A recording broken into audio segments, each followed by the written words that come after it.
अगर आप भी आईपीओ से कमाई करना चाहते हो और आईपीओ में किसी भी आईपीओ में निवेश करते हो तो आपको बड़ा नुकसान हो सकता है, क्योंकि किसी भी आईपीओ में निवेश करना आपको काफ़ी अच्छा लॉस हो सकता है, क्योंकि यहाँ पर कई सारे आईपीओ काफ़ी अच्छा रिटर्न दे देते हैं। तो कई ऐसे आईपीओ होते हैं जो लॉस में भी ओपन होते हैं, यानी कि लॉस कर बैठते हैं। तो यहाँ पर आपको ये ध्यान रखना है कि कौन से आईपीओ में निवेश करें और कौन से नहीं।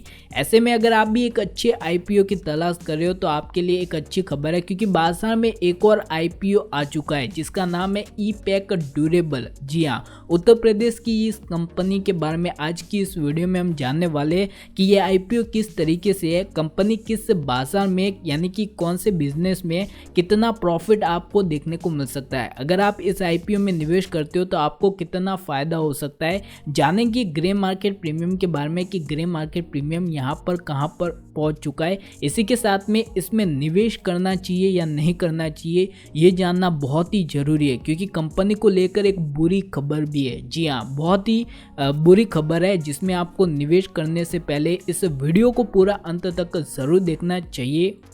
चलिए तो बात कर लेते हैं आईपीओ के बारे में पहले कि आईपीओ के इम्पोर्टेंट डेट्स क्या है। तो यहाँ पर अगर बात करें इम्पोर्टेंट डेट्स के बारे में तो यहाँ पर कंपनी का आईपीओ जो है वो 19 जनवरी 2024 को ओपन हो जाएगा और 23 जनवरी 2024 को जो है वो क्लोज हो जाएगा।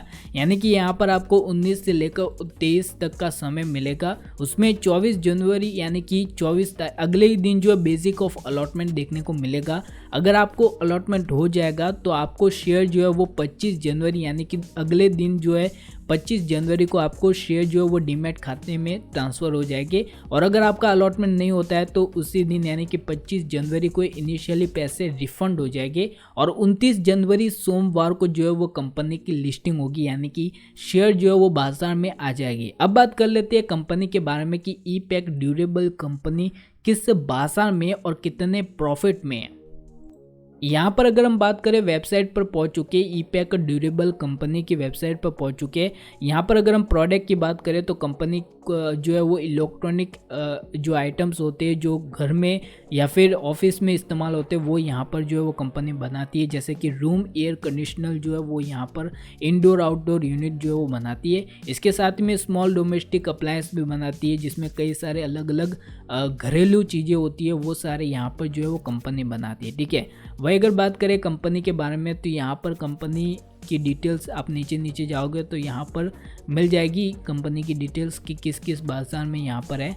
तो यहाँ पर आप देख ही सकते हो कि indoor unit, room air conditioner, small domestic appliance और कंपोनेंट जो है वो यहाँ पर कंपनी बनाती है, 2012 से है।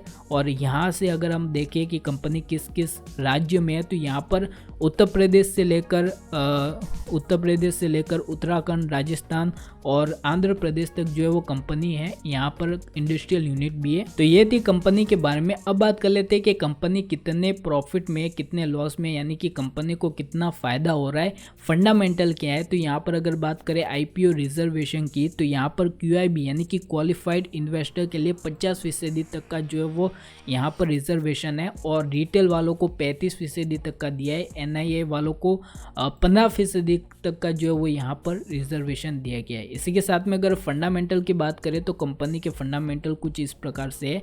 यहाँ पर अगर आप देखते हो तो ई-पैक ड्यूरेबल कंपनी फंडामेंटल 31 मार्च 2021 को कंपनी का प्रॉफिट लगभग 7 करोड़ के आसपास था, 7 करोड़ 80 लाख के आसपास था। इसके बाद अगर हम बात करें 31 मार्च 2022 की तो यहाँ पर कंपनी का प्रॉफिट 17 करोड़ तक पहुँच गया। जी हाँ, 17 करोड़ तक जो है वो कंपनी के प्रॉफिट में बढ़ोतरी देखने को मिली। और अगर 31 मार्च 2023 की बात करें तो कंपनी के प्रॉफिट में और बड़ी तेज़ी देखने को मिली, 31 करोड़ तक का जो है यहाँ पर प्रॉफिट देखने को मिला, जो कि काफ़ी बेहतरीन माना जाता है। लेकिन अगर अब 30 सितंबर 2023 तक की बात करें तो यानी कि 2 क्वार्टर में कंपनी ने 2 करोड़ तक का जो है वो यहाँ पर प्रॉफिट दिया है और जो रेवेन्यू है वो भी थोड़ा कम हुआ है। ठीक है, वही अगर बात करें कंपनी के बोरोइंग के बारे में तो यहाँ पर कंपनी का बोरोइंग भी है जो कि 300 से 400 तक का है, 400 करोड़ तक का जो है वो कंपनी के पास बोरोइंग था। 400 से 500 करोड़ तक का, जो कि अब 369 करोड़ तक जो है वो पहुंच चुका है। इसी के साथ में बात करें ग्रे मार्केट प्रीमियम के बारे में, तो ग्रे मार्केट प्रीमियम की अगर बात करें तो यहाँ पर कंपनी के ग्रे मार्केट प्रीमियम में यहाँ पर कोई भी बदलाव देखने को नहीं मिला है, क्योंकि अभी जो है वो जो है अभी कंपनी की डिटेल अभी आई है, यानी कि इसमें थोड़ा समय लगेगा। उसके बाद आप यहाँ पर जो है वो ग्रे मार्केट प्रीमियम जान सकते हो। उसके लिए आप लाइव IPO GMP पर क्लिक कर सकते हो, या फिर यहाँ से भी आप जो है डायरेक्ट ग्रे मार्केट प्रीमियम जान सकते हो। यहाँ से अगर आप यहाँ पर क्लिक करते हो IPO GMP टुडे पे, तो यहाँ पर लाइव IPO जो है वो जान सकते हो।